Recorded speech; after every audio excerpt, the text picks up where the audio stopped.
Halo semuanya, perkenalkan nama saya Muhammad Habibur Rahman, teman-teman. Di sini kita akan membahas mengenai gelombang berdiri pada tali. Yuk ke videonya.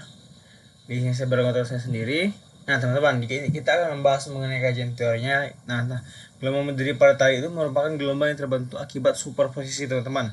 Di mana adanya dua gelombang yang memiliki frekuensi, panjang gelombang dan amplitudo yang sama, tapi merambat berlawanan arah pada satu medium. Nah, interaksi kedua gelombang tersebut menghasilkan pola gelombang yang tampak diam dengan titik-titik tertentu dan tidak menghasilkan getaran yang tidak adanya getaran itu disebut simpul, dan adanya titik-titik dengan amplitudo getaran maksimum yang disebut perut, teman-teman. Dimana berdiri umumnya terjadi ketika gelombang datang dipantulkan oleh tali yang tetap ataupun terikat. Nah, pada tali yang kedua ujung terikat, simpul selalu terbentuk kedua ujung tali. Sedangkan pada tali yang menentukan jumlah simpul itu dan perut yang terbentuk sehingga mempengaruhi pola gelombang berdiri yang terjadi, teman-teman.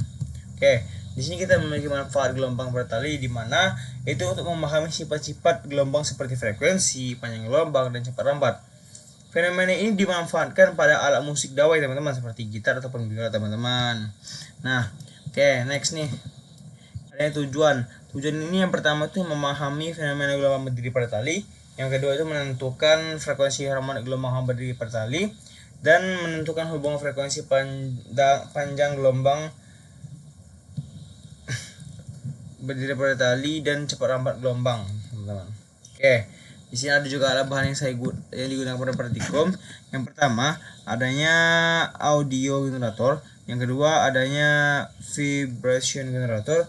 Dan yang ketiga, adanya katrol, adanya statif, adanya tali, adanya beban, adanya ratio haus, adanya penggaris, kabel penghubung, dan dynamometer, teman-teman. Oke, next. Gimana langkah kerja yang kita lakukan pada praktikum itu ya ini, teman-teman. Di sini yang pertama, pasti teman-teman akan lakukan set tersebut, teman-teman. Ukur panjang ataupun bentuk suatu beban di mana adanya tali yang digantungkan dengan beban yang digantungkan pada tali, teman-teman. Nah, ukur panjang dan massa tali untuk mengukur massa jenis dan cetak hasil, teman-teman. Nah, ukur massa beban dengan ratio aus, teman-teman. Sebelum memasangkannya dengan tadi kita ukur dengan ratio aus sehingga kita tahu berapa jumlah massa tersebut, teman-teman. Nah, setelah kita mengukur itu baru kita hitung panjang tali dari pengait. Bagaimana, apakah ada hubungan mengenai hal tersebut, teman-teman. Nah, setelah kita mengetahui bahwasanya itu kita sudah menghitung beban dan juga sudah menghitung panjang tali, kita hubungkan keduanya itu ke sumber tegangan listrik, di mana hubungan audio generator, teman-teman. Tekan tombol on pada audio generator dan akan adanya masukan menjadi level 3, teman-teman. Wave mode simulator dan ubah menjadi frekuensi, teman-teman. Nah, setelah itu kita atur frekuensinya sehingga mendapatkan frekuensi yang harmonik, teman-teman. Oke. Dimana ini hanya untuk percobaan kali ini masih banyak perlu belajar lagi mengenai gelombang berdiri tali. Namun ini adalah langkah yang menarik untuk gelombang berdiri pada tali, teman-teman, karena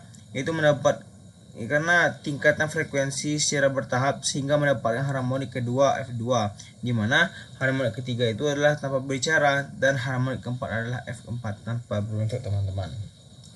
Nah, oke. Selanjutnya ada hubungan antar frekuensi ini, teman-teman. Nah, apa sih hubungan antar frekuensi ini? Apakah ada hubungan spesialis? Oke, tidak. Nah, frekuensi itu cepat rambat dan panjang gelombang itu memiliki hubungan yang dinyatakan dalam persamaan V sama dengan F kali lambda, teman-teman. Dimana V itu adalah cepat rambat gelombang, F adalah frekuensi, dan lambda adalah panjang gelombang. Nah, pada tali dengan tegangan jenis tetap, cepat rambat gelombang itu konstan, teman-teman. Oleh karena itu, jika frekuensi diperbesar, maka gelombang akan semakin kecil, dan sebaliknya. Hubungannya ini menjelaskan perubahan bawah pola gelombang berdiri yang terbentuk pada tali itu saat frekuensi itu bisa diubah, teman-teman. Oke, selanjutnya ada cepat rambat dan panjang gelombang, di mana cepat rambat panjang gelombang itu adalah kecepatan perambat gelombang melalui suatu medium, teman-teman. Sedangkan panjang gelombang itu adalah jarak antara kedua titik fase, seperti dua muncak dan dua lembah yang berurutan. Nah, pada gelombang pada tali ini, kedua besaran saling berkaitan melalui persamaan F sama dengan frekuensi dikali lambda. Jika cepat rambat gelombang tetap, maka semakin besar panjang gelombang yang terbentuk dan frekuensi gelombang akan semakin kecil, teman-teman. Nah, apa saja faktor-faktor yang mempengaruhi? Nah, cepat rambat gelombang itu tuh dipengaruhi banyak sekali faktor lah, seperti tegangan tali, massa jenis linier. Karena semakin besar tegangan yang diberikan pada tali, maka cepat rambat gelombang akan semakin besar. Sebaliknya, semakin besar massa jenis tali persatuan panjang, maka cepat rambat gelombang akan semakin kecil. Begitu konsep dari hal tersebut. Bila kita bisa dilihat bahwasanya dalam kehidupan faktor-faktor yang menghambat itu tuh adanya hubungan-hubungan yang sudah saya jelaskan tadi teman-teman. Oke, mungkin sekian penjelasan dari saya. Terima kasih atas partisipasi dan mendengarnya. Dari saya, bye bye.